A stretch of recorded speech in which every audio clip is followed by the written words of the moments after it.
E aí, tudo bem? Hoje a gente vai falar de X-Men 98, de abril de 1976.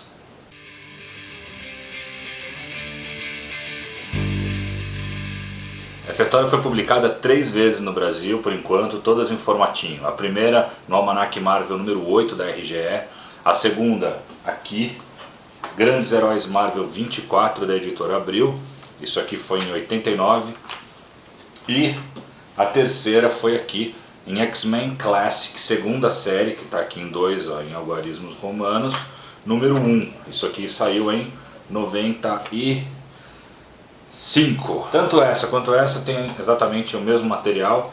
Essa edição vai sair de novo em uma edição de luxo agora da Salvat, capa preta, aquela que eu venho falando já, que vai demorar um pouco para sair ainda. As histórias que tem aqui, como eu já disse na outra edição, não tem exatamente a história de X-Men 98, tem a história de Classic X-Men número 6. A diferença é Existem algumas páginas a mais de história, nesse caso, por sorte, desenhadas também pelo Dave Cockrum, mas que não fazem parte da edição original. Uma das coisas mais importantes dessa história, tem duas coisas super importantes. Uma é o começo da saga que iria originar a Fênix, Jean Grey ia se tornar a Fênix, mas uma coisa muito legal dessa edição em particular é a primeira vez que a gente vê o Wolverine sem a máscara.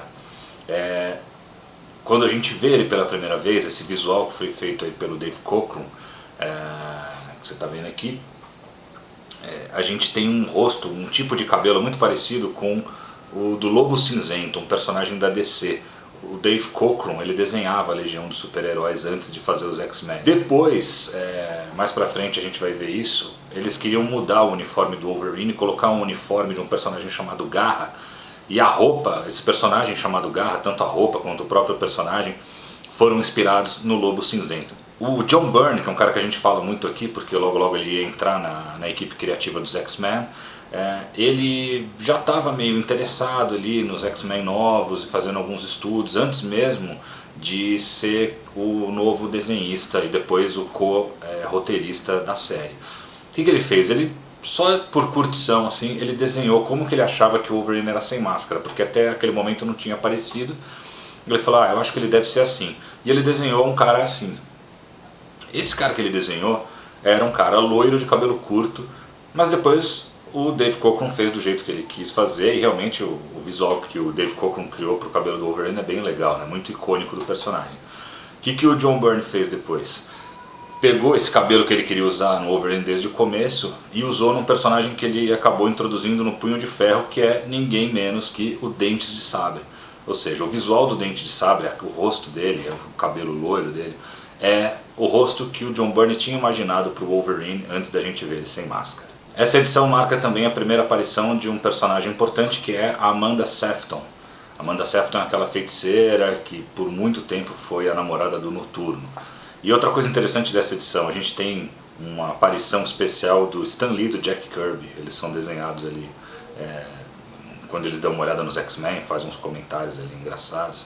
Foi uma homenagem ali que o Chris Claremont e o Dave Cockrum fizeram para eles. Essa história no Brasil se chama Feliz Natal X-Men, escrita pelo Chris Claremont, desenhada pelo Dave Cockrum e arte finalizada pelo Sam Granger. Outra coisa super importante dessa edição, aliás, eu acho que é o grande mote da edição, né? É a primeira vez que os X-Men, os novos X-Men, enfrentam os Sentinelas.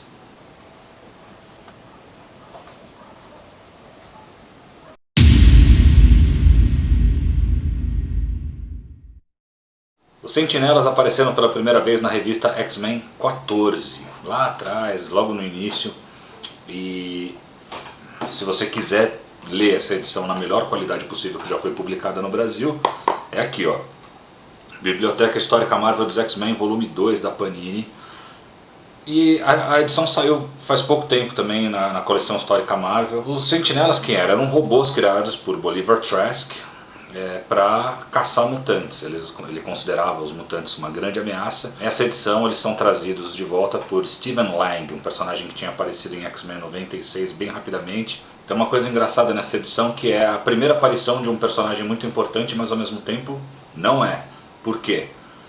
Nas páginas adicionais que foram desenhadas em 1986, muito tempo depois da edição original, de 1976, o Dave Cockrum colocou lá a primeira aparição do Sebastian Shaw, ou seja, naquele momento da história, a primeira vez que a gente vê o Sebastian Shaw e a Tessa, dois personagens que depois seriam bem importantes na história dos X-Men.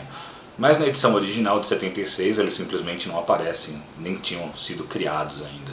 Outra curiosidade sensacional dessa edição: o Wolverine e o Banshee são capturados pelo Stephen Lang, são levados para uma base que fica fora da Terra, né, em órbita ali.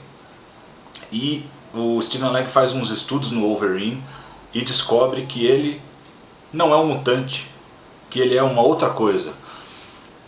Isso nunca mais foi mencionado e nunca mais falaram disso, mas isso era uma ideia que eles tinham lá no começo, uma ideia até meio estapafúrdia, que era: o Wolverine não é um mutante, o Wolverine é um carcaju, um animal de verdade, que foi geneticamente evoluído pelo autoevolucionário.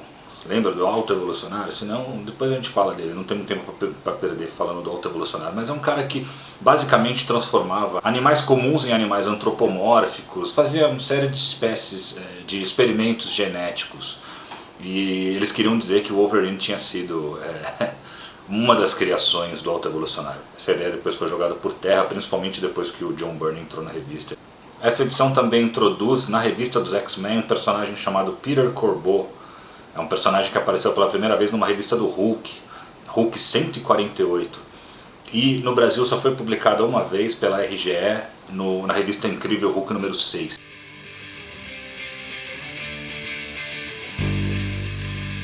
Essa edição começa com os X-Men ali festejando o Natal em Nova York. Eles estão ali na rua, na neve, quando de repente aparecem os Sentinelas e capturam o Banshee, o Wolverine e a Jean Grey. O Ciclope fica desesperado e não consegue encontrá-los em parte alguma. Ele usa o cérebro para tentar achar os três e não detecta eles em nenhum local da Terra. Paralelamente, o professor está lá de férias, né, junto com o Peter Corbeau, quando aparece também outro sentinela e captura também o professor.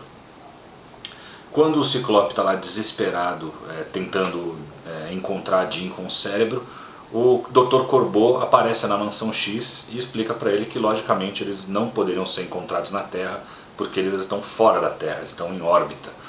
E o Banshee, o Wolverine e a Jean Grey conseguem fugir do Stephen Lang, que é esse cara que está trazendo os sentinelas de volta para capturá-los. Mas quando eles acham que vão conseguir fugir, eles caem eles abrem uma comporta e caem no espaço sideral, ou seja, eles estão ali à deriva no espaço sideral.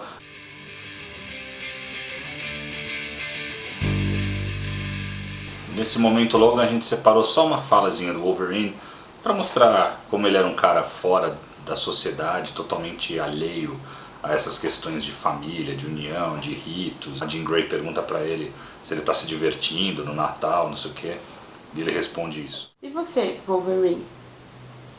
Para mim, senhorita Grey, o Natal é um dia comum. É isso aí, valeu, a gente se vê no próximo vídeo. Se inscreve, compartilha, coloca comentário. A gente se vê no próximo. Até mais.